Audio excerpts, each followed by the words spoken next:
Kadang sih saya suka bingung ya sama fans-fansnya itu. Padahal dia itu masih susah ya, makan aja masih susah. Cewek ngefans cewek gimana gitu.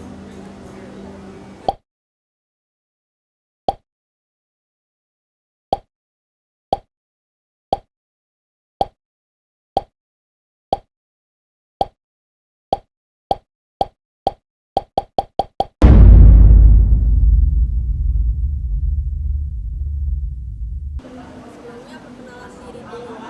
Perkenalkan, nama saya Irawan. Saya Risang dari Solo. Apa yang pertama kali terlintas di benak setelah menonton dan JKT48? Ya Lip sync, modal tampang. agak-agak kurang menyenangkan sih. Nggak suka. Enggak. Ya mungkin dari cara manggungnya, cara berpakaiannya yang nggak seperti yang berada di Indonesia itu. Ya seperti saya bilang tadi, JKT itu gimana ya, setiap tampil tuh pasti berame-rame dan lip sync. Kayaknya JKT itu cuma modal tampang gitu. Kalau tadi kan JKT48, kalau mendengar kata fans JKT48, apa yang pikiran apa yang sosok fans JKT48 menurut Mas?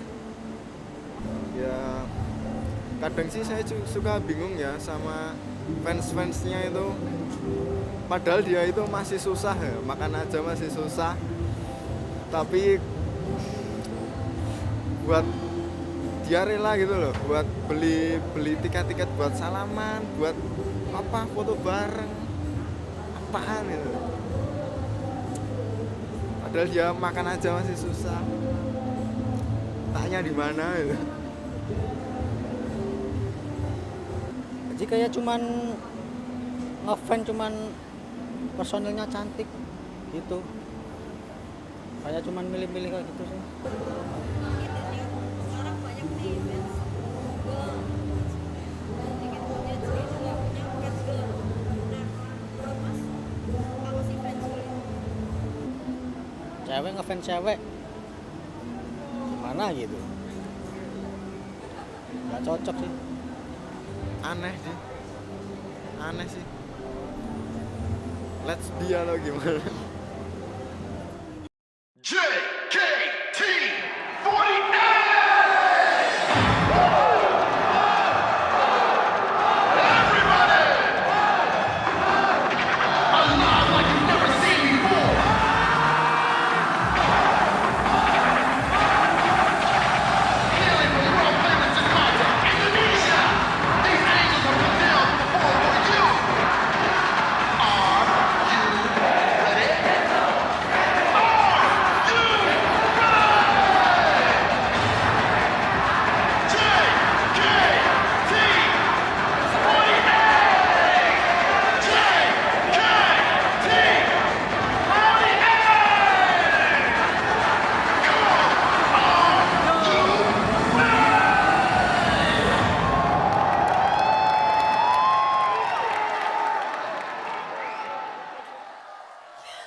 Aku selalu bangga jadi member JKT48. JKT48 lah yang bisa ngubah hidup aku. Dan walaupun aku bukan di posisi center, aku pasti akan membantu JKT48. Aku akan meneruskan perjuangan kakak-kakak yang udah membangun JKT48 sampai saat ini.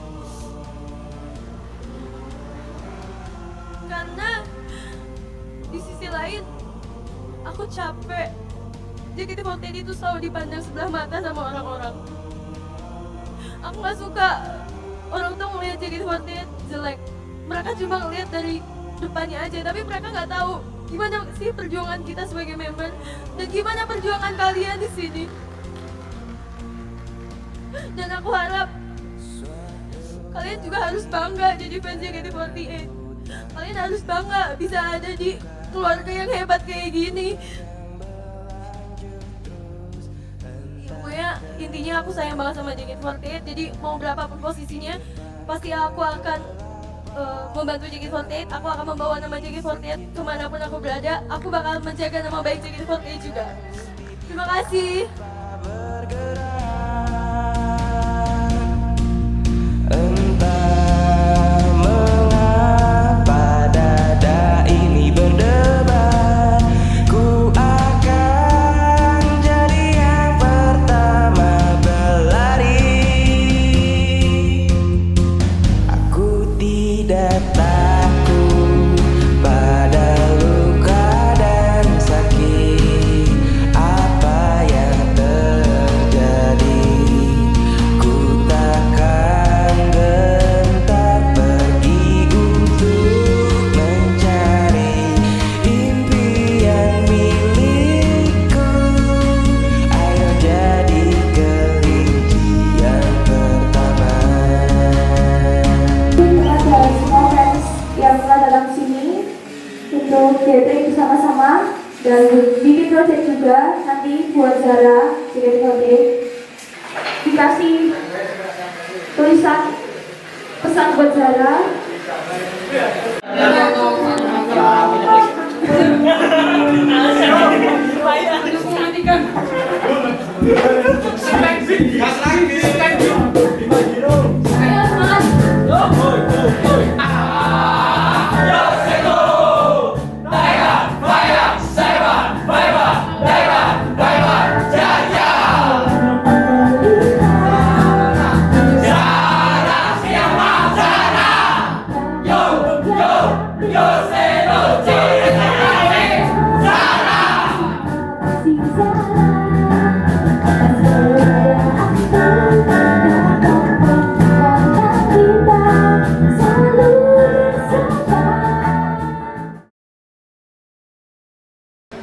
Nama saya Dimas Nugroho, asal saya dari Sukoharjo.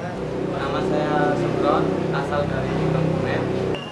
Nama saya Aurel dari Regional Solo. Ya, untuk nama saya Wahyu. Tempat tinggal di Solo sih. Perkenalkan, nama saya Bella Sinta Kalista dari Solo. Kak Om, Naomi Princes. Yang versinya Naomi itu ya, kenal? Oh, belum. Oh, buku yang sempat viral di Twitter yang ada gambar member JKT48-nya kan? Oh, belum. Belum tahu. Iya, soalnya di sini juga baru soalnya. Belum tahu. Belum tahu. Ya, betul. Nggak tahu. Kalau pernah dan pasti bisa cepat.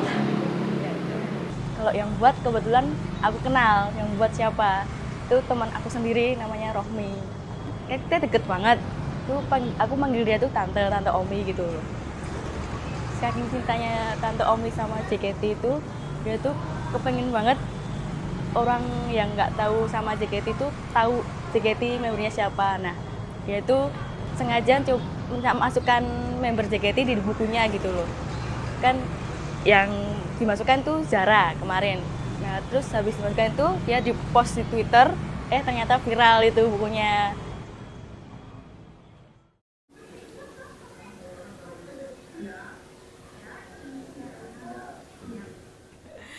Perkenalkan, nama saya Rohmi. Oh, jikonya gini. Walaupun kelihatannya judes, tapi aku suka bercanda. Aku Naomi. Bukan Naomi itu Oshi aku, Cinta Naomi. Tapi dia udah great. Nama saya Rohmi. Umur 25 tahun udah tua ya. Asal dari Klaten, terus pekerjaannya setter. Setter itu penata buku, layout buku gitu. Benar, itu dari kami ya, dari tim kami di penerbitan kami. Awal mulanya kan di mapel bahasa Jepang, kan setiap buku itu ada icon-icon, kayak ada tugas portofolio, ada tugas project, ada evaluasi. Nah, itu di tugas project kebetulan ada materi Jiko Shokai. Jiko Shokai kan di Jepang kan namanya itu perkenalan ya, Jiko Shokai. Nah, kan di Jepang ada idol group AKB, nah di Indonesia kan ada JKT, nah kita pakai yang JKT. Saya sebagai itu kan layout, kalau yang bikin kan sebenarnya editor terus minta masukan ini kan kalau yang di JKT itu siapa gitu, terus aku ambil yang dulu Melody, terus Naomi, Zara, ambil yang kayak lagi hype-hype-nya gitu. Kalau nggak salah tahun 2015 apa 2016 gitu, Melody udah 2 semester, Naomi 1 semester, terus Zara 1 semester, berarti udah berapa tahun itu lupa. Nah itu sih, kayaknya 4 semester itu, berarti 4 tahun ya. Sebenarnya nggak ada motivasi, cuma kebetulan aja ada materi kayak gitu, terus masukin JKT. Nah kebetulan kan saya suka JKT, nah makanya masukin itu biar pada kenal JKT anak-anak gitu. Kalau dari perusahaan, aku nggak bilang kalau pernah viral, cuma bilang sama editornya doang. Mas ini jadi rame nih di Twitter kayak gitu kan. Terus sebelumnya aku nggak ngaku kalau itu dari penerbitan kami gitu kan. Terus baru aku nge-tweet itu dari penerbitan kami. Terus mereka, oh dari Kaomi ya kayak gitu. Cuma kayak gitu sih. Terus mereka malah pada minta request OSI mereka.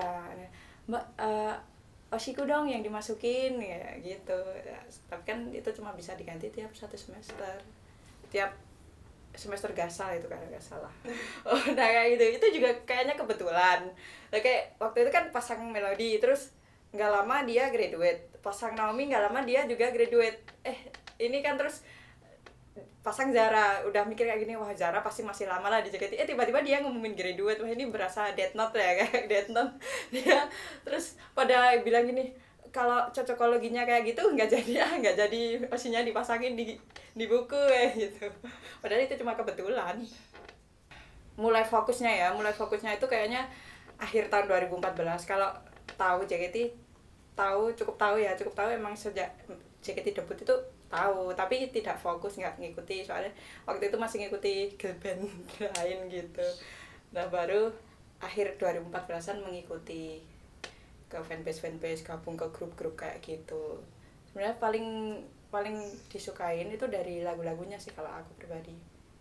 Kalau visual lebih ke ini, kita sama-sama cewek, terus dia cantik, kayak apa ya, aku tuh juga kayak pengen itu kayak cantik kayak mereka kayak gitu, role model kayak panutan, inspirasi kayak gitu kan. Wajar kan kayak cewek itu dia bisa dandan, terus aku juga pengen bisa dandan kayak dia, aku juga pengen kurus tinggi kayak dia, terus bisa cantik kayak dia kayak gitu. Lebih ke seperti itu sih kalau aku pribadi. Masyarakat awam ya itu karena mereka belum masuk ke apa ya, circle-nya itu, ke fandomnya itu, jadi mereka lihatnya dari luar kayak gitu. Padahal kan kalau kenyataannya di fandom itu mereka kan malah kayak keluarga kayak gitu, normal, sewajarnya kayak gitulah, sewajarnya. Orang dulu juga cewek seneng girl band juga banyak, cowok seneng sepak bola, seneng MotoGP kayak gitu juga banyak. Masanya juga cowok suka bola mau dibilang nggak wajar kayak gitu kan. Ngidol ini kan hobi sama kayak suka modif motor, itu juga kayak ngeluarin uang kan, kamu puas. Sama seperti ngidol kan dukung, ngeluarin uang itu sebagai ganti apresiasi karya mereka. Konflik dari diri pribadi ya, materi ya, terus waktu juga ya kan, kita kan juga kerja kan, nggak bisa harus setiap saat nonton, bahkan libur pun cuma hari Minggu. Nah kita harus kayak pintar memanage waktu. Untuk izin pun kan juga susah, izin kerja kayak gitu baru bisa nonton kesana kayak gitu. Terus materi juga dipikir-pikir kan, kita nggak, kebutuhannya juga nggak cuma hobi doang, ada kebutuhan yang lain, ada cicilan yang lain, apalah kayak gitu. Jadi itu salah satu konflik ya.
Pada dasarnya, masing-masing memiliki cara berpikir dan memahami seseorang atau sesuatu yang berbeda-beda. Terkadang terlalu egois dengan memandang sesuatu melalui sudut pandangnya sendiri. Terkadang terlalu antagonis dalam memaknai keadaan seorang. Stigma. Ya, stigma. Stigma terhadap anak punk, pekerja seks, LGBT, anak motor, bahkan idling. Fanskill JKT48 misalnya. Dianggapnya lebay, alay, bahkan belok atau menyimpang. Setiap orang pasti memiliki cara untuk bahagianya sendiri. Begitupun dengan kami. Ngidol ini hobi. Visual member bukan tolak ukur kami. Kami tidak keberatan ketika harus banyak mengeluarkan uang. Karena di sini kami senang. Masalah moralitas menjadi bagian munculnya stigma. Tatkala orang-orang masih yakin bahwa yang paling bermoral adalah yang paling benar. Sudah saatnya kita menghapus stigma. Rasa kemanusiaan difungsikan lebih dari sekedar keyakinan. Saya Rohmi, saya fans JKT48. Karena pasti bisa bertemu denganmu sampai saatnya jangan pernah engkau melupakan diriku, ini janjian.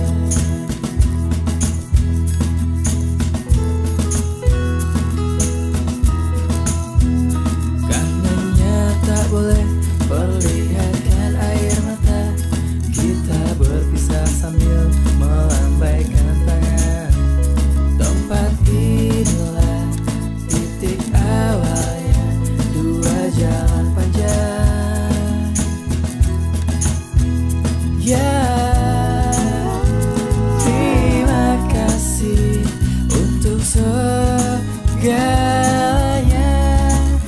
Ingin sampaikan dari dalam hati, sangat